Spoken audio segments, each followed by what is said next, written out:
Cobra Kai is back where it belongs. Back on top. Packed with action and plenty of powerful punches and sky-high kicks, Cobra Kai is fast becoming everyone's favorite action series on Netflix. Audiences just can't seem to get enough of it. The American martial arts comedy drama was created by Hayden Schlossberg, Josh Held, and John Hurwitz. The series launched on YouTube Red in 2018, but after the third season, they canceled the production, which led to Netflix picking up the show in June 2020. If you want to know how they filmed those high kicks and other martial arts moves on Cobra Kai, you found the right video. Keep on watching to know the behind-the-scenes secrets. But before we get into the video, don't forget to leave a like and subscribe to the channel with notifications turned on so you don't miss any of the new videos we post. Coyote Creek wasn't as nice as it seemed. The exercise in the woods saw the students getting divided into two groups, and each team had to steal the other team's headband. The team that collects the most headbands wins. Even if the fight scene on the show looked epic and badass, the cast didn't have a great time filming, and this was because they were in the forest. They had to film all the scenes out in the open, and we all know what this means. There are always the chances of bugs and critters biting you and getting on your clothes, and not to mention it was cold and damp in the forest too. The cast also had to spend a lot of time just sitting around while they waited for their scenes, and that can get really boring.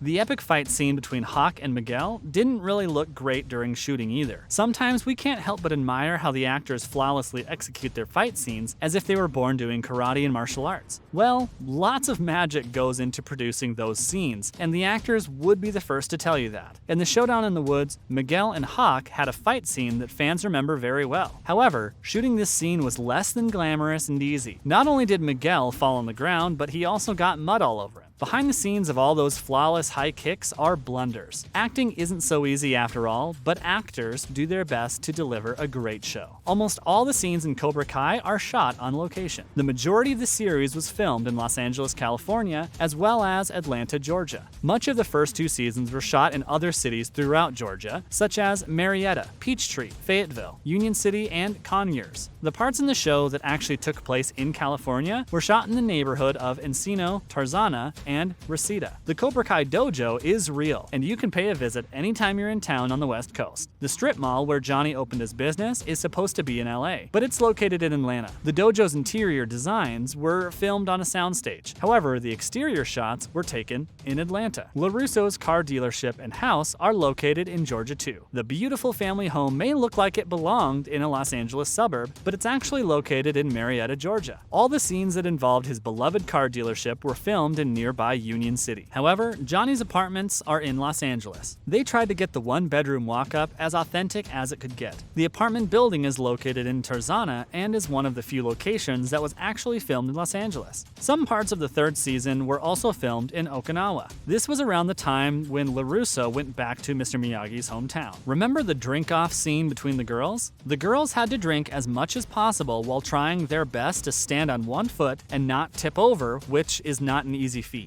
The crew had to make sure that none of the cast standing around the girls was filming the scene would get hurt. They did this by securing the girls to a rope. Without the rope, the actors could get hurt and could result in delays in filming, as well as expensive lawsuits, and those are not good things for the show. Were you ever curious how they did all those jump kicks? Remember the mall fight with Hawk and Samantha? The answer is all ropes. Yep, the stars had to have ropes tied around their waists so they could jump much higher than normal. There are also pillars used to automatically pull the ropes and lift the actors into the air. This may sound cool, but it often involves plenty of time removing the strings from the jump scenes. Most of the scenes were shot outdoors, and things got challenging for the stars because when you're outdoors, there are plenty of things you just can't control. There are many distractions that can affect filming. William Zabka was concentrating on delivering his lines and playing his role. However, he got distracted by a car alarm that went off in the parking lot.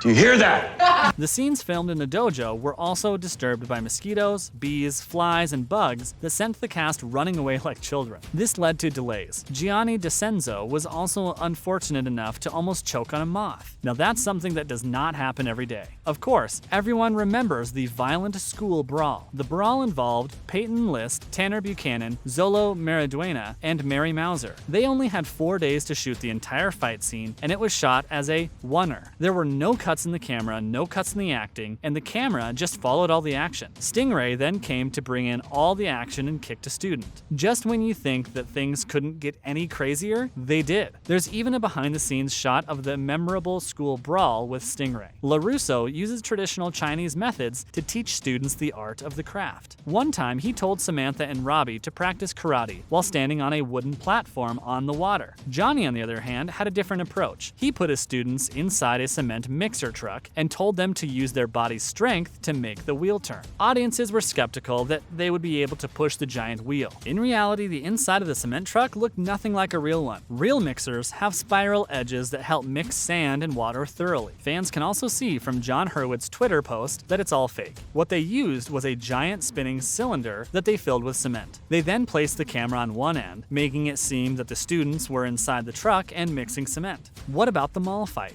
If you watch Cobra Kai, you can expect a lot of fight scenes and plenty of ass kicking. Remember that mall fight with Samantha and Robbie took on 5 bullies, including Hawk? How did the creators manage to create the cool fight scene? Everyone remembers the cool backspin kick that Samantha delivered. It got a lot of people talking. How did they execute that? The first order of business was to place a lot of mattresses all around the set to ensure cushioning and eliminate injuries. They also had to tie the actors with special strings. The strings would lift them up in the air as they performed extraordinary kicks. And that's exactly how Samantha was able to deliver that spin kick. The rope secured her while she used that tall guy as a platform to jump off of. The months of karate training paid off because you can see how everyone just makes it seem so real. Of course, we can't end this video without talking about Miguel's injury. We always save the best for last, and this was one of the show's highlights. What makes this one of the memorable scenes? Well, one of the show's main characters gets battered and bruised, and perhaps even paralyzed from the waist down. This was the time when Robbie showed Miguel no mercy as he kicked him over the railing. As Miguel fell, everyone waited with bated breath, hoping that he would miss the edge of the handrail, but we all know what happened. His character might have gone home with unfathomable injuries, but Zolo Mariduena went home with hardly a scratch on him. How did that happen? He was secured by 2 poles that stood on each side of the stairwell. He was also tied with ropes and cords from both sides as he fell. The final scene where you see Miguel falling in slow motion was practically how they shot using the ropes. The entire scene was done with CGI to ensure no one got injured. However, there was one blooper that made the circulation on the internet. It shows Zolo being slammed on the handrail and falling on the floor. He was tied to the support beams, but everyone heard a heavy thud when he fell, which was most likely either special effects sounds or Zolo wearing a thick cushioning. Did we miss any interesting details about the show that were filmed with CGI? You can let us know in the comments section. We'll be ending the video, and we'll see you all in the next one.